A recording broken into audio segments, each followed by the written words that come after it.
ਅੱਛਾ ਜੀ, ਆਇਸ਼ਾ ਸਾਹਿਬਾ ਬਹੁਤ ਸ਼ੁਕਰੀਆ ਸਾਨੂੰ ਤੁਸੀਂ ਟਾਈਮ ਦਿੱਤਾ ਹੈ। ਸਭ ਤੋਂ ਪਹਿਲੇ ਤਾਂ ਮੈਂ ਤੁਹਾਨੂੰ ਚਾਹਾਂਗਾ ਕਿ ਤੁਸੀਂ ਆਪ ਹੀ ਸਾਨੂੰ ਆਪਣਾ ਤਾਰਫ ਕਰਵਾਓ ਔਰ ਥੋੜ੍ਹਾ ਜਿਹਾ ਫਾਊਂਟੇਨ ਹਾਊਸ ਦੇ ਬਾਰੇ ਨਾਲ ਜ਼ਰਾ ਦੱਸੋ ਕਿ ਇਹ ਕੀ ਹੈ ਕੀ ਹੈ।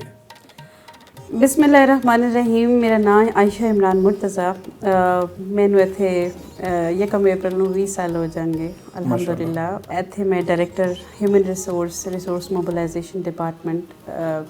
ਇਹਦਾ ਕੰਮ ਤੇ ਜਿਹੜਾ ਹੈ ਨਾ ਉਹ HR ਤੇ ਬਾਕੀ ਚੀਜ਼ਾਂ ਦੇਖਣਾ ਹੈ, ਬਟ ਮੈਂ ਸਮਝਨੀ ਹਾਂ ਕਿ ਇੱਥੇ ਹਰ ਸ਼ਖਸ ਜਿਹੜਾ ਕੰਮ ਕਰ ਰਿਹਾ ਹੈ ਉਹ ਦਿਲੋਂ ਇੱਕ ਸੋਸ਼ਲ ਵਰਕਰ ਹੈ। 1940 ਦੇ ਵਿੱਚ ਜਿਹੜਾ ਪਹਿਲਾ ਰੀਹੈਬਿਲਿਟੇਸ਼ਨ ਬਹਾਲੀ ਦਾ ਅਦਾਰਾ ਬਣਿਆ ਉਹ ਨਿਊਯਾਰਕ ਦੇ ਵਿੱਚ ਬਣਿਆ ਸੀ। ਉਹਦਾ ਨਾਮ ਫਾਊਂਟੇਨ ਹਾਊਸ ਸੀ। ਅਤੇ ਜਿਹੜੇ ਪਾਕਿਸਤਾਨ ਤੋਂ ਸਭ ਤੋਂ ਪਹਿਲੇ ਜਿਹੜੇ ਪ੍ਰੋਫੈਸਰ ਆਫ ਸਾਈਕੈਟਰੀ ਸਨ, ਪ੍ਰੋਫੈਸਰ ਡਾਕਟਰ ਰਸ਼ੀਦ ਚੌਧਰੀ, ਉਹਨਾਂ ਨੇ ਉੱਥੇ ਵਿਜ਼ਿਟ ਕੀਤਾ 1960 ਦੇ ਵਿੱਚ। ਅਤੇ ਉਹਨਾਂ ਨੇ ਸੋਚਿਆ ਕਿ ਕਿਉਂ ਨਾ ਇਹੋ ਜਿਹਾ ਜ਼ਬਰਦਸਤ ਕੰਮ ਪਾਕਿਸਤਾਨ ਦੇ ਵਿੱਚ ਵੀ ਹੋਵੇ ਜਿਹਦੇ ਵਿੱਚ ਪੂਰੀ ਸੈਲਫ ਸਟੀਮ ਦੇ ਨਾਲ, ਪੂਰੀ ਰਿਸਪੈਕਟ ਦੇ ਨਾਲ, ਇੱਜ਼ਤ ਦੇ ਨਾਲ ਵਾਪਸ ਇਹਨਾਂ ਨੂੰ ਮੁਆਸ਼ਰੇ ਦੇ ਵਿੱਚ ਬਹਾਲ ਕੀਤਾ ਜਾ ਸਕੇ। ਇਹ ਕੰਮ ਬੜਾ ਮੁਸ਼ਕਿਲ ਸੀ ਕਿਉਂਕਿ ਸਭ ਤੋਂ ਪਹਿਲੇ ਤਾਂ ਜ਼ਹਿਨੀ ਇਮਰਾਜ਼ ਨੂੰ ਲੋਕੀ ਸਮਝਦੇ ਨਹੀਂ ਨਾ। ਬਿਲਕੁਲ ਬਿਲਕੁਲ। ਔਰ ਜਦ ਕਿਸੇ ਨੂੰ ਹੋ ਜਾਏ ਖੁਦਾ ਨਾ ਖਾਸਤਾ ਕੋਈ ਜ਼ਹਿਨੀ ਮਰਜ਼ ਜਾਂ ਕੋਈ ਐਸੀਆਂ ਗੱਲਾਂ ਕਰਨ ਲੱਗ ਪਏ ਜਾਂ ਘਰ 'ਚ ਲੜਨ ਝਗੜਨ ਲੱਗ ਪਏ ਤਾਂ ਕਹਿੰਦੇ ਨੇ ਮੁੰਡੇ ਦਾ ਕੁੜੀ ਦਾ ਵਿਆਹ ਕਰ ਦਿਓ। ਉਹ ਕਹਿੰਦੇ ਨੇ ਕੋਈ ਜੀ ਫਲਾਣਾ, ਉਹ ਮਾਂ ਕਹਿੰਦੀ ਹੈ ਕਿ ਖੁਦਾ ਨਾ ਖਾਸਤਾ ਪੁੱਫੀ ਜਾਨ ਆਏ ਸੰਦੇ ਨਜ਼ਰ ਲਾ ਕੇ ਚਲੇ ਗਏ ਨੇ ਜਾਂ ਕੋਈ ਤਵੀਜ਼ ਪੈ ਗਏ ਨੇ ਤੇ ਕਾਲਾ ਜਾਦੂ ਹੋ ਗਿਆ ਤੇ ਕਰਦੇ ਕਰਾਦੇ ਜਿੰਨਾ ਤੱਕ ਵੀ ਗੱਲ ਚਲੀ ਜਾਂਦੀ ਹੈ ਉਹ ਕਹਿੰਦੇ ਨੇ ਜੀ ਜਿੰਨ ਆ ਜਾਂਦੇ ਨੇ। ਤਾਂ ਜਿੰਨ ਜਿਹੜਾ ਉਹ ਇੰਨਾ ਫਾਰਗ ਹੈ ਕਿ ਉਹ ਹਰ ਇੱਕ ਦੇ ਉੱਤੇ ਆ ਜਾਂਦੇ।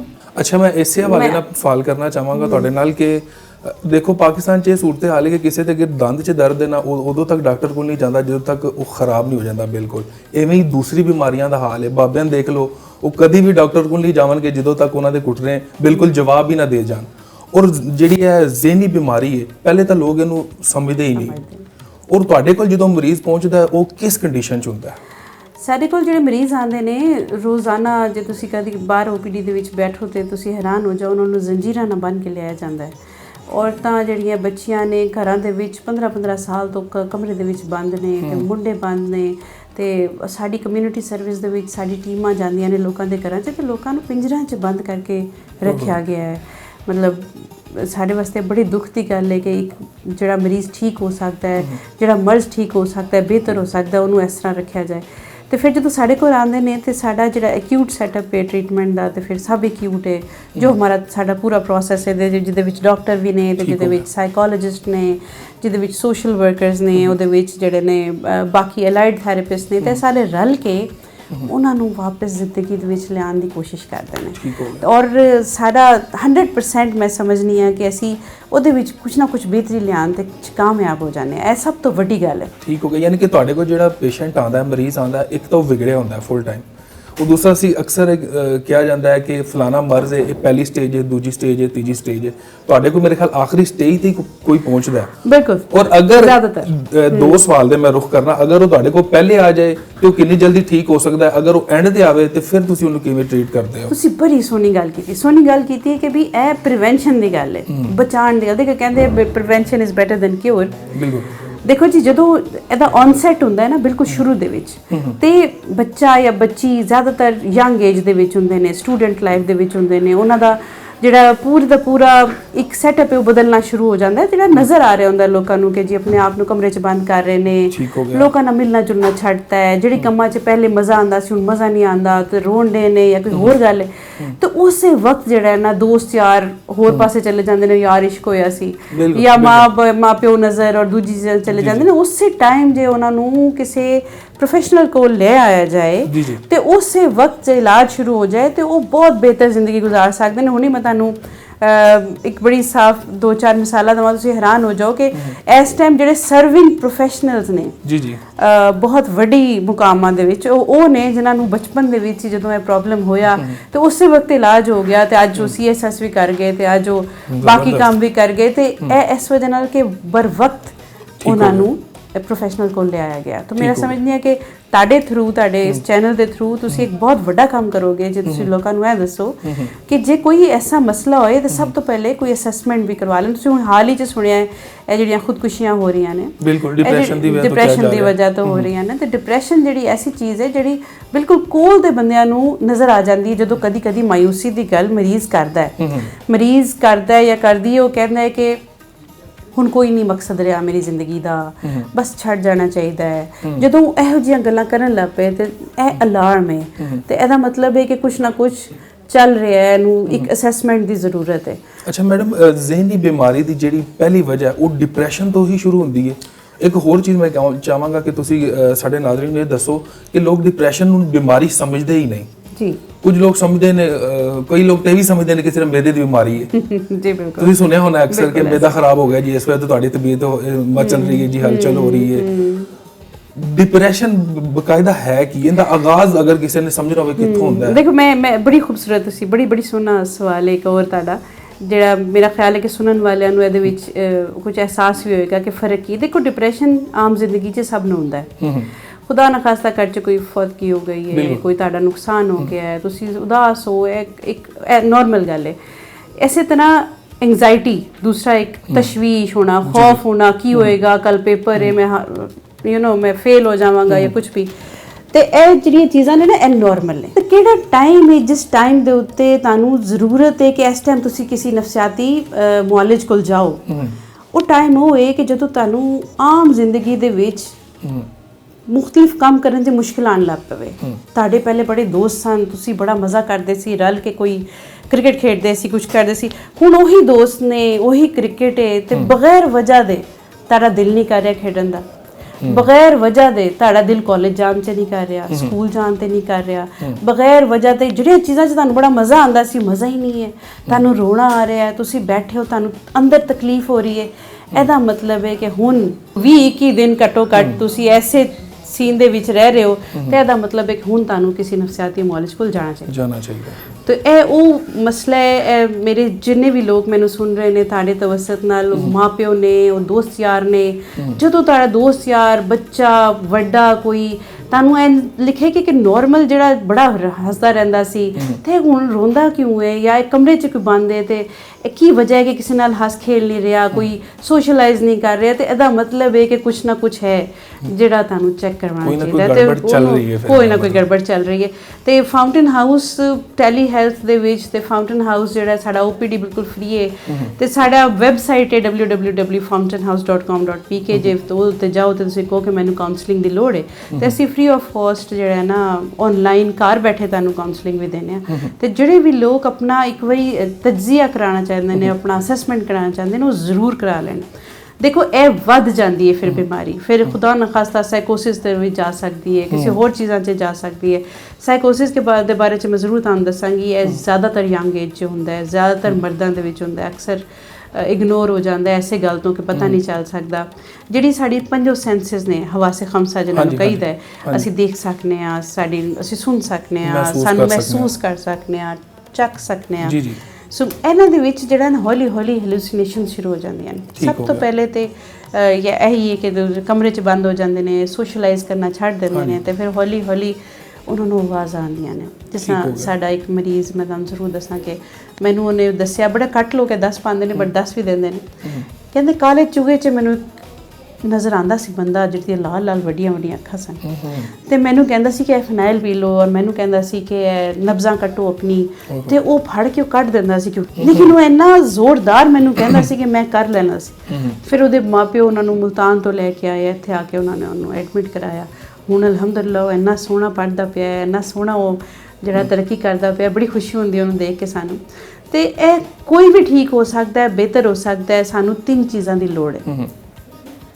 ਮੈਂ ਇਸ ਵਾਸਤੇ ਇਹਨੂੰ ਖਾਸ ਤੌਰ ਤੇ ਜ਼ੋਰ ਦੀ ਕਹਾਂਗੀ ਕਿ ਜਿੰਨੇ ਲੋਕ ਮੈਨੂੰ ਸੁਣ ਰਹੇ ਨੇ, ਸਾਨੂੰ 3 ਚੀਜ਼ਾਂ ਦੀ ਲੋੜ ਹੈ। ਨੰਬਰ 1, ਮਾਂ ਪਿਓ, ਭੈਣ ਭਰਾ, ਜੋ ਵੀ ਉਹਦੇ ਨਾਲ ਲੋਕ ਨੇ, ਉਹ ਉਹਦਾ ਸਾਥ ਦੇਣ। ਬਿਲਕੁਲ। ਨੰਬਰ 2, ਉਹਨੂੰ ਇਲਾਜ ਦੇ ਵਿੱਚ ਜੋੜੇ ਰੱਖਣ, ਉਹਨੂੰ ਲਿਆਉਣ ਇਲਾਜ ਵਾਸਤੇ। ਨੰਬਰ 3, ਉਸ ਮਰੀਜ਼ ਨੂੰ ਵਾਪਸ ਮੁਆਸ਼ਰੇ ਦੇ ਵਿੱਚ ਰੀਹੈਬ ਕਰਨ ਦੀ ਪੂਰੀ ਕੋਸ਼ਿਸ਼ ਕਰਨੀ।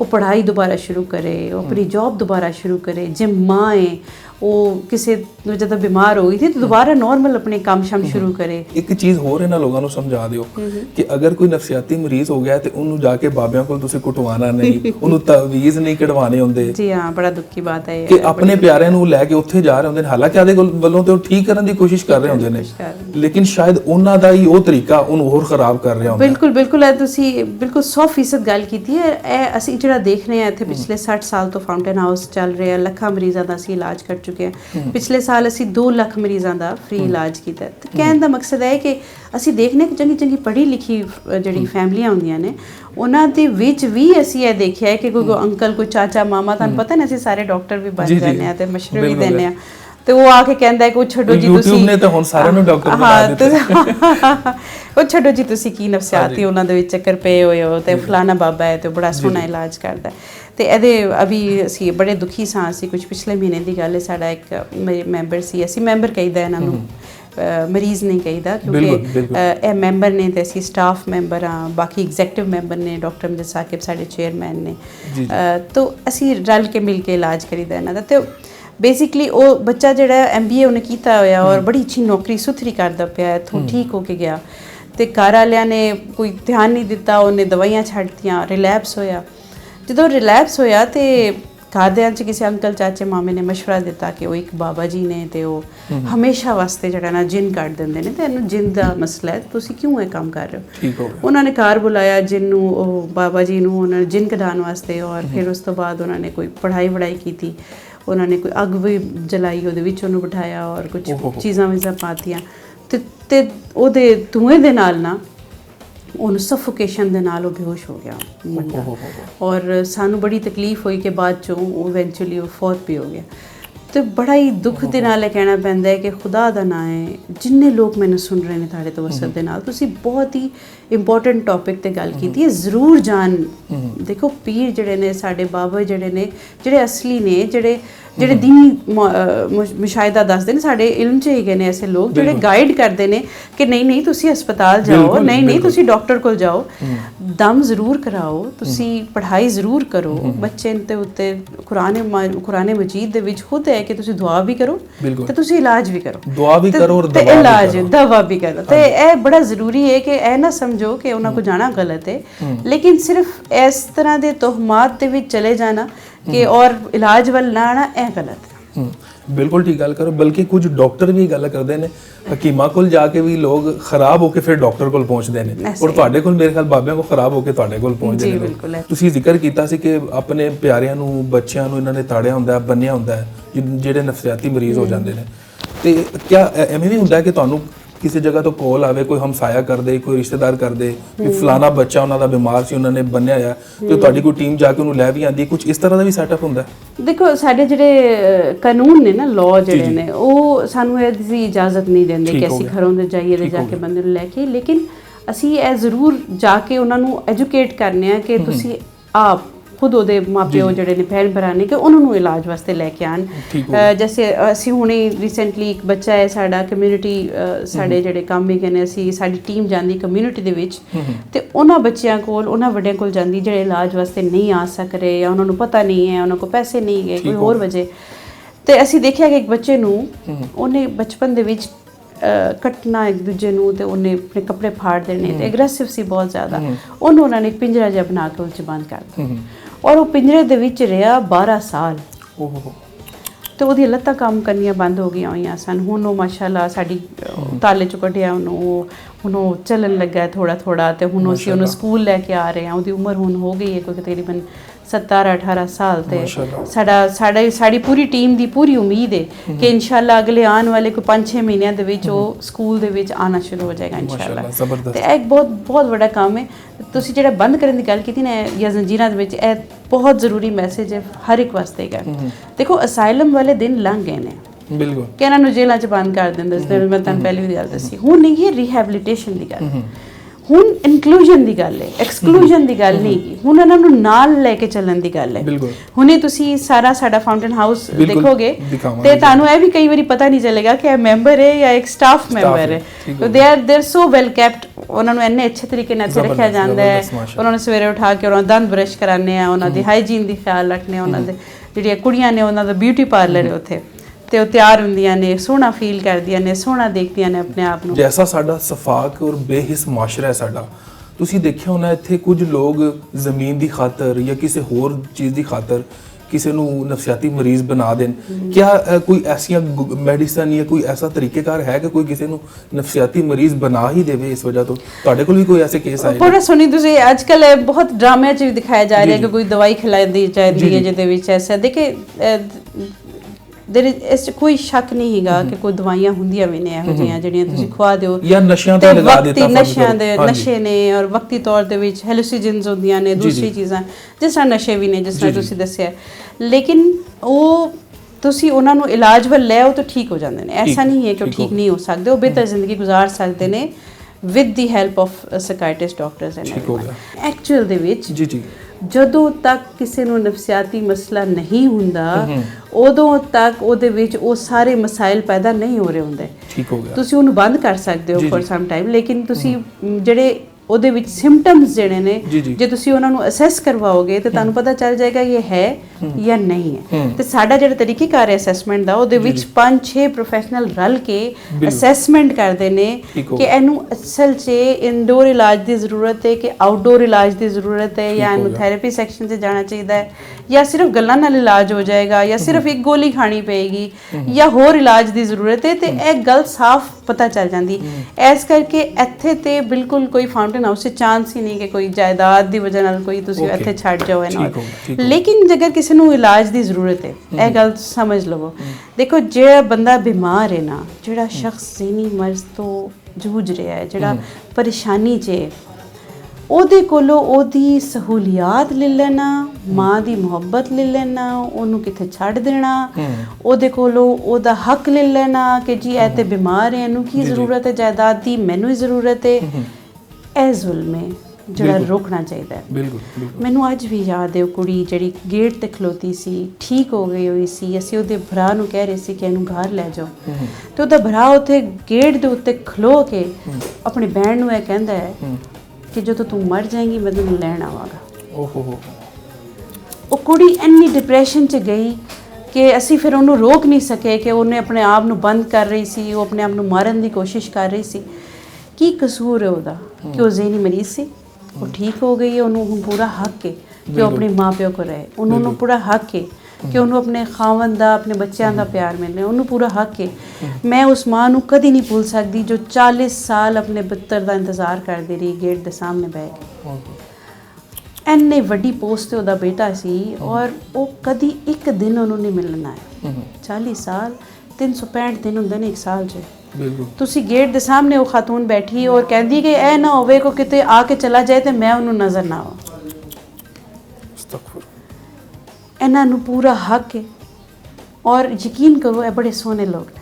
ਬਿਲਕੁਲ, ਜਦੋਂ ਇਹ ਠੀਕ ਹੋ ਜਾਂਦੇ ਨੇ ਇਹ ਸੱਚ ਬੋਲਦੇ ਨੇ, ਇਮਾਨਦਾਰ ਨੇ, ਇੰਨੇ ਸੱਚੇ ਨੇ ਜਿਸ ਤਰ੍ਹਾਂ ਬੱਚੇ ਸੱਚੇ ਹੁੰਦੇ ਨੇ। ਸ਼ਾਇਦ ਸਾਡੇ ਨਾਲੋਂ ਜਿਹੜੇ ਬਾਹਰ ਫਿਰੇ ਉਹਨਾਂ ਨਾਲ ਜ਼ਿਆਦਾ ਸੱਚੇ, ਉਹਨਾਂ ਜ਼ਿਆਦਾ ਇਮਾਨਦਾਰ ਨੇ। ਇਹਨਾਂ ਨੂੰ ਕੋਈ ਕੰਮ ਦੇ ਦਿਓ ਜੇ ਕਰਨਾ ਚਾਹਣ ਤੇ ਰਿਲੀਜੀਅਸਲੀ ਕਰਦੇ ਨੇ, ਉਹਨੂੰ ਬਹਿ ਕੇ ਸੋਹਣੇ ਤਰੀਕੇ ਨਾਲ ਕਰਦੇ ਨੇ। ਤੇ ਤੁਹਾਡੀ ਬੜੀ ਮਿਹਰਬਾਨੀ।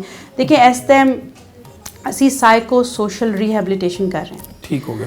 ਅਸੀਂ ਹੁਣ ਇੱਕ ਕਦਮ ਵਧਾਇਆ ਹੈ, ਅਸੀਂ ਹੁਣ ਸਾਈਕੋ ਸੋਸ਼ੋ ਇਕਨੋਮਿਕ ਰੀਹੈਬਿਲਿਟੇਸ਼ਨ ਕਰ ਰਹੇ ਹਾਂ। ਠੀਕ ਹੋ ਗਿਆ। ਸਾਡੇ ਜਿਹੜੇ ਐਗਜ਼ੈਕਟਿਵ ਮੈਂਬਰਸ ਨੇ, ਅਫਜ਼ਲ ਜਾਵੇਦ ਹੋ ਗਏ ਜਾਂ ਕਾਮਰਾਨ ਸ਼ਮਸ ਹੋ ਗਏ, ਹਮਜ਼ਾ ਸਾਕਿਬ ਔਰ ਜਸਟਿਸ ਨਾਸਰਾ ਜਾਵੇਦ ਇਕਬਾਲ, ਇਹ ਸਾਰੇ ਰਲ ਕੇ ਸਾਨੂੰ ਗਾਈਡ ਕਰਦੇ ਨੇ। ਤੇ ਅਸੀਂ ਹੁਣ ਇਹਨਾਂ ਨੂੰ ਕਰਜ਼ ਦੇਣੇ ਆ ਛੋਟਾ ਛੋਟਾ। ਕਿਸੇ ਨੇ ਆਪਣੀ ਦੁਕਾਨ ਪਾ ਲਈ ਹੈ, ਤੇ ਕਿਸੇ ਨੇ ਆਪਣੀ ਰੇਹੜੀ ਲੈ ਲਈ ਹੈ, ਤੇ ਕਿਸੇ ਨੇ ਹੋਲਸੇਲ ਦਾ ਕੰਮ ਸ਼ੁਰੂ ਕਰਤਾ ਹੈ। ਤੇ ਇੱਕ ਤੁਹਾਨੂੰ ਅਸੀਂ ਮੈਂਬਰ ਨਾਲ ਮਿਲਾਵਾਂਗੇ ਜਿਹੜਾ ਅੰਦਰ ਦੁਕਾਨ ਕਰ ਰਿਹਾ ਹੈ। ਇੱਕ ਖਾਤੂਨ ਹੈ ਜਿਹੜੀ ਕੈਂਟੀਨ ਚਲਾ ਰਹੀ ਹੈ ਇਸ ਟਾਈਮ ਅੰਦਰ। ਤੇ ਇਸ ਟਾਈਮ ਸਾਡੇ ਕੋਲ 35 ਮਰੀਜ਼ ਨੇ ਜਿਹੜੇ ਮੈਂਬਰਸ ਨੇ ਜਿਹੜੇ ਸਾਡੇ ਉਹ ਇਸ ਟਾਈਮ ਜੌਬ ਕਰ ਰਹੇ ਨੇ ਅੰਦਰ। ਅਨਫੋਰਚੂਨੇਟਲੀ ਉਹਨਾਂ ਨੂੰ ਵਾਪਸ ਨਹੀਂ ਲੈ ਕੇ ਜਾਇਆ ਗਿਆ ਤੇ ਅਸੀਂ ਫਿਰ ਉਹਨਾਂ ਨੂੰ ਇੱਥੇ ਕੰਮ ਤੇ ਲਾ ਦਿੱਤਾ। ਉਹ ਠੀਕ ਹੋ ਚੁੱਕੇ ਨੇ, ਉਹ ਠੀਕ ਹੋ ਚੁੱਕੇ ਨੇ। ਤੁਹਾਨੂੰ ਅੱਜ ਸਾਰਿਆਂ ਨਾਲ ਮਿਲਾਨਾ। ਜ਼ਬਰਦਸਤ। ਇਹ ਇੰਨਾ ਵੱਡਾ ਅਦਾਰਾ ਤੁਸੀਂ ਚਲਾ ਰਹੇ ਹੋ, ਇਹ ਕਿਵੇਂ ਚੱਲ ਰਿਹਾ ਹੈ? ਲੋਕ ਕਿੰਨਾ ਸਪੋਰਟ ਇਹਨੂੰ ਕਰ ਰਹੇ ਨੇ ਜਾਂ ਗਵਰਨਮੈਂਟ ਇਹਨੂੰ ਕਿੰਨਾ ਸਪੋਰਟ ਕਰ ਰਹੀ ਹੈ? ਇਹ ਬੜਾ ਯੂਨੀਕ ਮੁਨਫਰਿਦ ਅਦਾਰਾ ਹੈ ਇਸ ਗੱਲ ਤੋਂ ਕਿਉਂਕਿ ਸਾਡਾ ਸ਼ੁਰੂ ਤੋਂ 60 ਸਾਲ ਤੋਂ ਜਿਹੜਾ ਚੱਲ ਰਿਹਾ ਨਾ ਕਮਿਊਨਿਟੀ ਦੀ ਹੈਲਪ ਨਾਲ ਚੱਲ ਰਿਹਾ। ਠੀਕ ਹੈ। ਪੂਰੀ ਦੁਨੀਆ ਦਾ ਸਭ ਤੋਂ ਵੱਡਾ ਫਾਊਂਟੇਨ ਹਾਊਸ ਹੈ ਇਸ ਵਕਤ। 500 ਤੋਂ ਜ਼ਿਆਦਾ ਫਾਊਂਟੇਨ ਹਾਊਸਸ ਨੇ। ਇਹ ਦੁਨੀਆ ਦਾ ਦੂਸਰਾ ਤੇ ਸਭ ਤੋਂ ਵੱਡਾ ਫਾਊਂਟੇਨ ਹਾਊਸ ਹੈ ਜਿਹੜਾ ਆਮ ਲੋਕਾਂ ਦੀ ਮਦਦ ਤੋਂ ਚੱਲ ਰਿਹਾ। ਸਾਡਾ 60 ਕਰੋੜ ਦਾ ਇਸ ਟਾਈਮ ਬਜਟ ਹੈ ਤੇ 90% ਤੋਂ ਜ਼ਿਆਦਾ ਜਿਹੜਾ ਹੈ ਨਾ ਆਮ ਲੋਕ ਇਹਦੇ ਵਿੱਚ ਪੈਸੇ ਪਾਉਂਦੇ ਠੀਕ ਹੋ ਨੇ। ਹਾਊਸ ਵਾਈਫਸ ਨੇ, ਇੱਥੋਂ ਠੀਕ ਹੋਏ ਮਰੀਜ਼ ਨੇ, ਕੋਈ ਤਾਜਰ ਬਰਾਦਰੀ ਹੈ, ਕੋਈ ਦੁਕਾਨਦਾਰ ਹੈ, ਸਾਡੇ ਐਗਜ਼ੈਕਟਿਵ ਮੈਂਬਰ ਨੇ ਤੇ ਸਾਡੇ ਅਸੀਂ ਉਹਨਾਂ ਨੂੰ ਫਰੈਂਡਸ ਆਫ ਫਾਊਂਟੇਨ ਹਾਊਸ ਕਹਿੰਦੇ ਆ, ਦੋਸਤ ਫਾਊਂਟੇਨ ਹਾਊਸ ਦੇ, ਤੇ ਸਾਰੇ ਰਲ ਕੇ ਪੈਸੇ ਪਾ ਕੇ ਇਹਨੂੰ ਚਲਾ ਰਹੇ ਨੇ। ਲੇਕਿਨ ਹੌਲੀ ਹੌਲੀ ਜਿਹੜੀ ਜ਼ਿੰਦਗੀ ਦੇ ਮਿਆਰ ਅਸੀਂ ਇੱਥੇ ਰੱਖੇ ਨੇ ਉਹਨਾਂ ਨੂੰ ਪਾਉਣ ਵਾਸਤੇ, ਉਹਨਾਂ ਨੂੰ ਹਾਸਿਲ ਕਰਨ ਵਾਸਤੇ ਸਾਨੂੰ ਜਿਹੜੇ ਪੈਸੇ ਇਕੱਠੇ ਕਰਨੇ ਪੈਂਦੇ ਪਏ ਨੇ ਉਹ ਬਹੁਤੇ ਹੁੰਦੇ ਜਾ ਰਹੇ ਨੇ। ਬਿੱਲ ਵੱਧਦੇ ਪਏ ਨੇ, ਤੁਹਾਨੂੰ ਪਤਾ ਹੈ ਕਾਸਟ ਆਫ ਲਿਵਿੰਗ ਜ਼ਿੰਦਗੀ ਦੀ बढ़ ਰਹੀ ਹੈ। ਤੇ ਇਸ ਟਾਈਮ ਸਾਡਾ ਹਰ ਮਰੀਜ਼ ਦੇ ਲੱਖ ਰੁਪਏ ਤੱਕ ਇੱਕ ਮਹੀਨੇ ਦਾ ਖਰਚਾ ਹੋ ਗਿਆ ਹੈ, ਜਿਹੜਾ ਸਾਡੇ ਵਾਸਤੇ ਲੋਕਾਂ ਕੋਲ ਇਕੱਠਾ ਕਰਨਾ ਬੜਾ ਮਸਲਾ ਹੋ ਗਿਆ, ਕਿਉਂਕਿ ਲੱਖਾਂ ਮਰੀਜ਼ ਇੱਥੇ ਆ ਰਹੇ, ਇਲਾਜ ਹੋ ਰਿਹਾ। ਤੇ ਅਸੀਂ ਫਿਰ 60 ਕਰੋੜ ਬਜਟ ਜਿਹੜਾ ਸਾਡਾ ਇਸ ਟਾਈਮ ਹੈਗਾ ਐਸਾ ਇੱਕ ਸਾਲ ਦਾ, ਉਹਦਾ 90% ਅਸੀਂ ਸਾਨੂੰ ਜਿਹੜਾ ਨਾ ਜ਼ਕਾਤ, ਖੈਰਾਤ, ਸਦਕਾਤ ਤੋਂ ਇਕੱਠਾ ਕਰਨਾ ਪੈਂਦਾ ਹੈ। ਤੇ ਤੁਹਾਡੇ ਤੋਂ ਮੈਂ ਅਪੀਲ ਕਰ ਰਹੀ ਹਾਂ ਕਿ ਜਿਹੜੇ ਲੋਕ ਵੀ ਸੁਣ ਰਹੇ ਨੇ ਜੀ ਅਸੀਂ ਤੁਹਾਡਾ ਇਨਸ਼ਾਅੱਲਾ ਨੰਬਰ ਵੀ ਸਕਰੀਨ ਤੇ ਚਲਾਵਾਂਗੇ, ਉਹ ਬਕਾਇਦਾ ਲੋਕਾਂ ਨੂੰ ਕਹਿੰਨੇ ਵੀ ਹੈ ਕਿ ਇਸ ਅਦਾਰੇ ਦੀ ਜ਼ਰੂਰ ਇਹਦੇ ਨਾਲ ਤਾਵਨ ਕਰਨ, ਇਮਦਾਦ ਕਰਨ। ਨੋਮੀਨਲ ਜਿਹਨੂੰ ਕਹਿੰਦੇ ਮਰੀਮ ਨਵਾਜ਼ ਸਾਹਿਬਾ ਵੈਸੇ ਤਾਂ ਕੰਮ ਕਰ ਰਹੀਆਂ ਨੇ ਹਰ ਜਗ੍ਹਾ ਮਾਸ਼ਾਅੱਲਾ, ਪਿਛਲੇ ਦਿਨਾਂ 'ਚ ਆਟਿਜ਼ਮ ਦੇ ਹਵਾਲੇ ਨਾਲ ਵੀ ਉਹਨਾਂ ਬੜਾ ਕੰਮ ਕੀਤਾ ਹੈ। ਔਰ ਮੈਂ ਚਾਹਾਂਗਾ ਕਿ ਉਹ ਫਾਊਂਟੇਨ ਹਾਊਸ ਵਾਸਤੇ ਵੀ ਥੋੜਾ ਜਿਹਾ ਨਾ ਕੰਮ ਕਰਨ, ਕਿਉਂਕਿ ਅਗਰ ਉਹ ਪੂਰੇ ਪੰਜਾਬ ਦੀ ਮਾਂ ਨੇ ਤੇ ਇੱਥੇ ਵੀ ਉਹਨਾਂ ਦੇ ਬੱਚੇ ਬੈਠੇ ਨੇ ਜਿਹੜੇ ਮੈਂਬਰ ਨੇ ਜਾਂ ਮਰੀਜ਼ ਨੇ, ਤੇ ਮੈਂ ਉਹਨਾਂ ਨੂੰ ਵੀ ਅਪੀਲ ਕਰਾਂਗਾ ਕਿ ਉਹ ਵੀ ਜ਼ਰਾ ਆਪਣਾ ਫੋਕਸ ਕਰਨ ਇਸ ਅਦਾਰੇ ਤੇ। ਮਾਸ਼ਾਅੱਲਾ ਜਿਹੜਾ ਅੱਛਾ ਕੰਮ ਹੋ ਰਿਹਾ। ਬਾਕੀ ਮੇਰਾ ਖਿਆਲ ਹੈ ਕਿ ਪਾਕਿਸਤਾਨੀ ਆਵਾਮ ਇੰਨੀ ਅੱਛੀ ਹੈ, ਇੰਨੀ ਉਹਨਾਂ 'ਚ ਇੰਨਾ ਸ਼ਊਰ ਹੈ ਕਿ ਉਹ ਕਿਸੇ ਵੀ ਅਦਾਰੇ ਨੂੰ ਚਲਾ ਸਕਦੇ ਨੇ। ਤੁਸੀਂ ਦੇਖ ਰਹੇ ਹੋ ਜਿਵੇਂ ਹੋਰ ਵੀ ਬੜੇ ਬੜੇ ਪਾਕਿਸਤਾਨ 'ਚ ਅਦਾਰੇ ਚੱਲ ਰਹੇ ਨੇ, ਔਰ ਇਨਸ਼ਾਅੱਲਾ ਅੱਗੇ ਤੁਹਾਡਾ ਅਦਾਰਾ ਵੀ ਚੱਲਦਾ ਰਹੇਗਾ। ਅੱਲਾਹ ਪਾਕ ਇਹਨੂੰ ਮਜ਼ੀਦ ਵੀ ਤਰੱਕੀ ਦੇ। ਬਹੁਤ ਸੋਹਣੀ ਗੱਲ ਕੀਤੀ ਤੁਸੀਂ।